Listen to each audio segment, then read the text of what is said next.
Sim, Ed Mota é aquele sujeito que todo mundo ama odiar.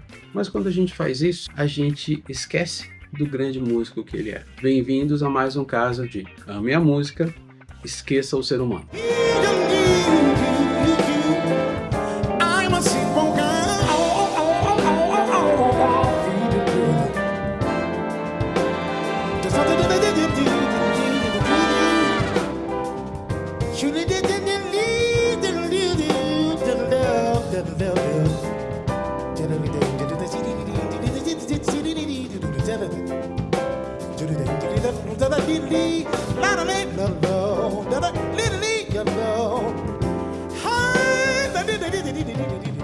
O Ed Mota, nos últimos tempos, se tornou um personagem que dá palpite em tudo.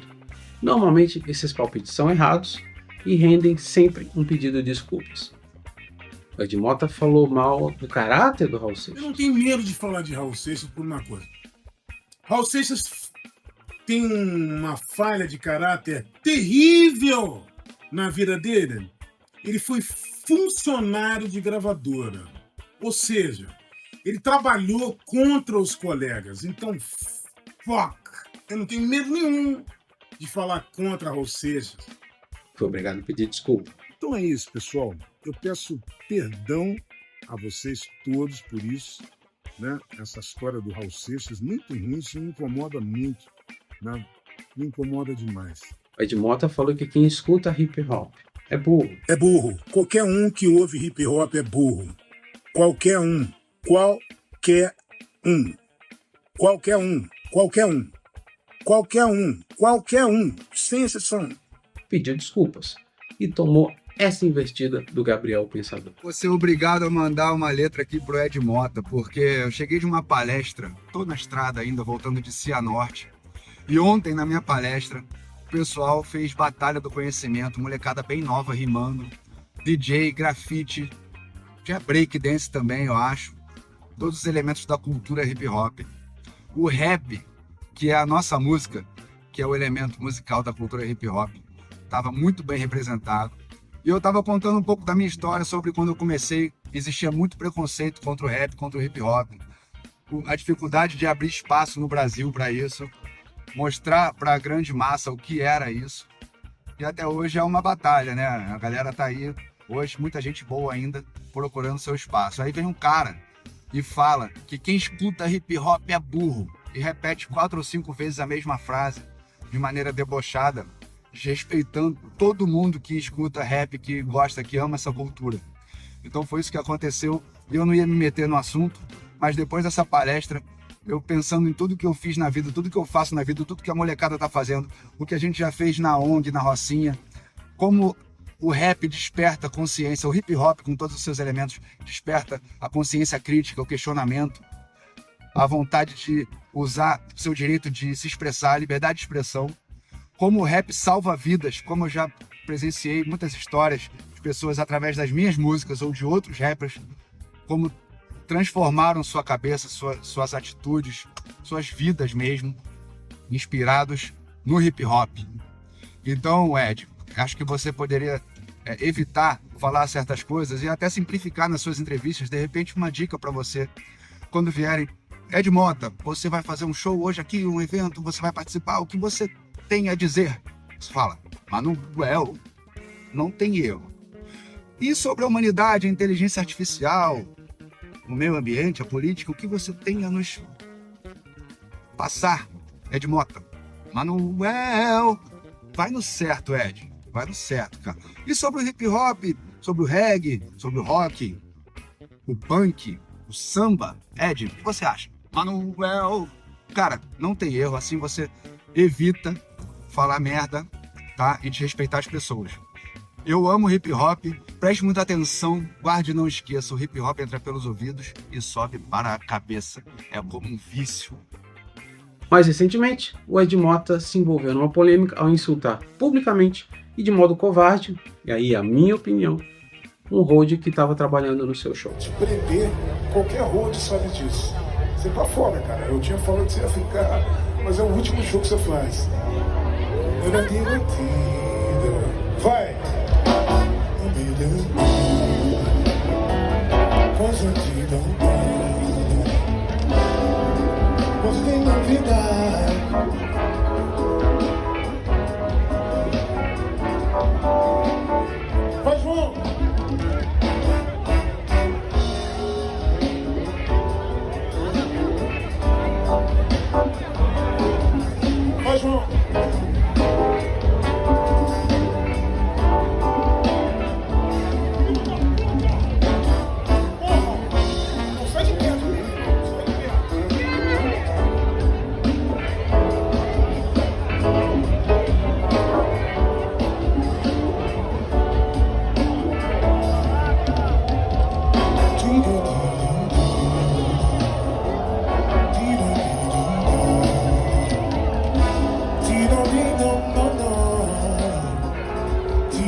pediu desculpas, óbvio, mas pouco tempo depois aproveitou uma daquelas carraspanas que a Maria Bethânia costuma disparar para técnicos de som, diretores de palco e instrumentistas da sua banda.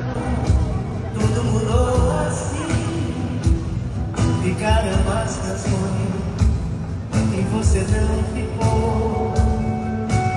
Tudo errado aqui no som. Esqueceu, não dá pra cantar com esse som não. Me respeitem, não vou cantar com esse som.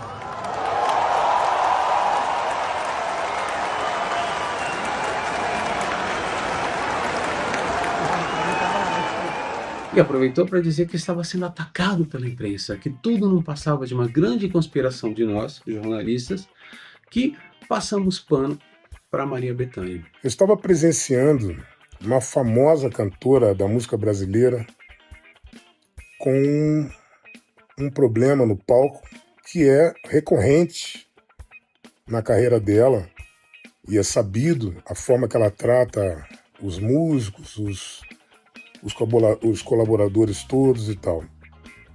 Eu nunca tive problema com os meus músicos, nunca, nenhum músico que trabalhou comigo. E tive um problema infeliz com uma pessoa que não era meu funcionário, que estava em teste para minha equipe e que tinha cometido um erro crasso durante meu concerto.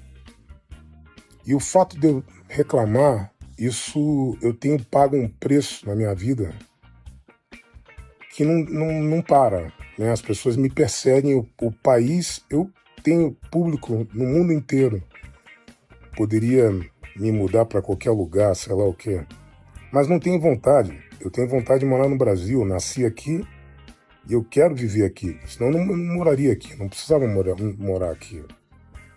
Mas é absolutamente nojento e covarde o tratamento que me é dirigido, principalmente, sobretudo, né, para usar o termo que a imprensa gosta, o tratamento que a imprensa brasileira dá para mim e que isso reflete na cabeça das pessoas, sendo a cabeça das pessoas tão fraca.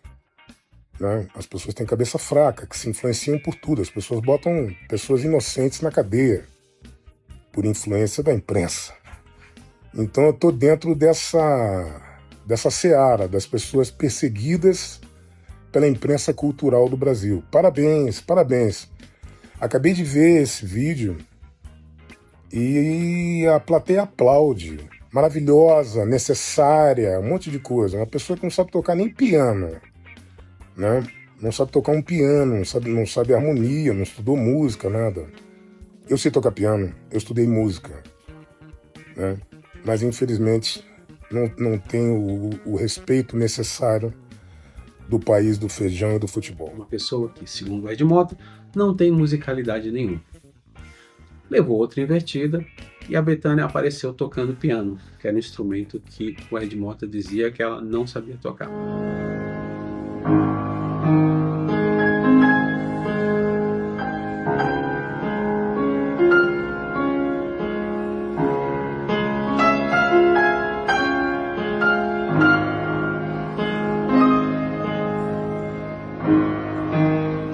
E outra coisa, em nenhum momento a imprensa foi solidária a esse ato da Maria Bethânia, que fique bem registrado.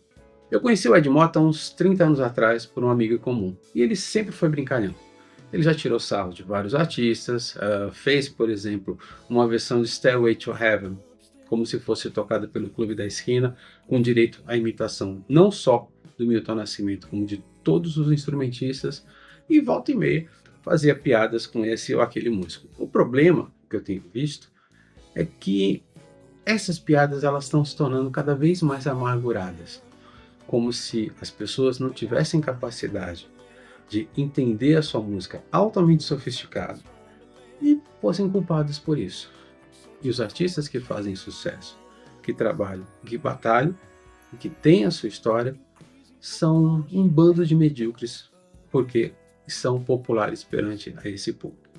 Mas, como eu falei aqui, o que está em questão não é o ser humano Ed Mota, a quem eu fico cada vez mais triste com cada comentário, mas sim o grande artista que ele é. O Ed Mota, se a gente puder traçar um paralelo da sua carreira, ele se tornou uma sensação aos 16 anos de idade, fazendo funk soul da melhor qualidade, seja no Conexão Japeri ou seja na sua carreira solo. Passados alguns anos, ele mudaria radicalmente a sua concepção sonora, uma coisa mais calcada no Steely Dan e no soft rock de bandas como Doobie Brothers, acrescido de jazz e soul. E é uma das fases prediletas do Ed Mota para mim. Na minha opinião, o que marca o início dessa nova concepção sonora do Ed Mota é esse disco aqui, A&R, que é uma sigla para Adult Oriented Rock, ou seja, um tipo de música não tão rock, mas também não tão pop, no qual o Ed canta em português e em inglês. Os vinis são vendidos separadamente.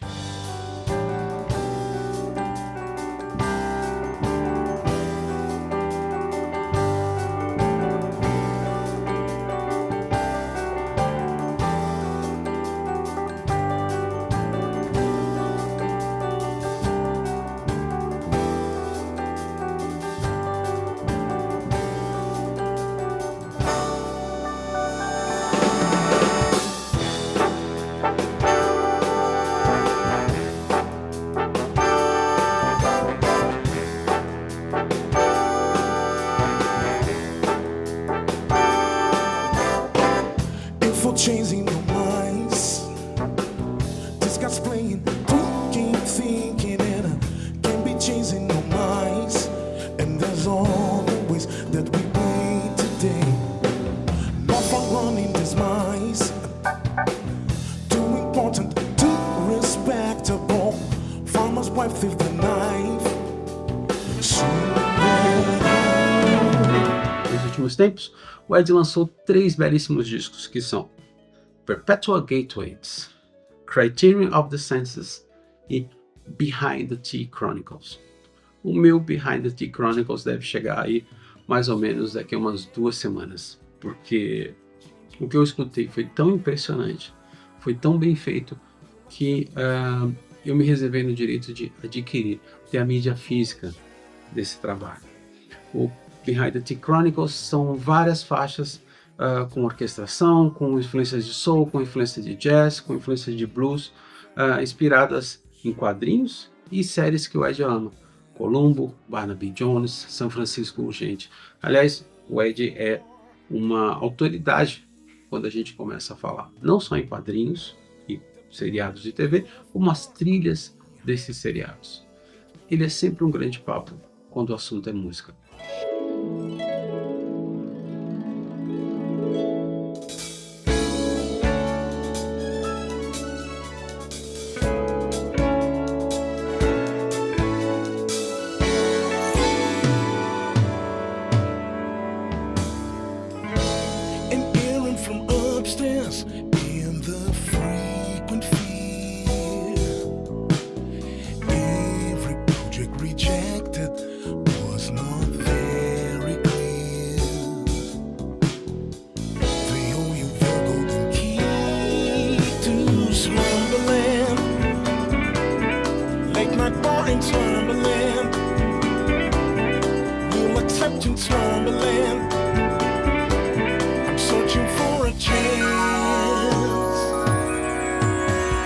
De volta ao Behind the Chronicles, foi um dos discos mais interessantes, mais criativos que eu escutei em 2023.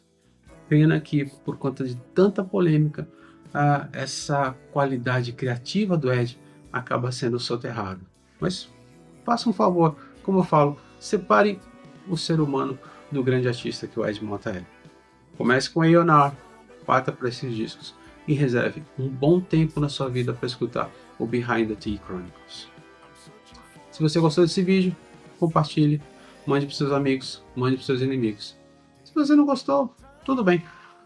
Quem sabe você pode ser xingado numa próxima live do Ed Mota. Pro céu, dia após dia, ouvia sua voz falar. fabuloso ser humano é que não é legal.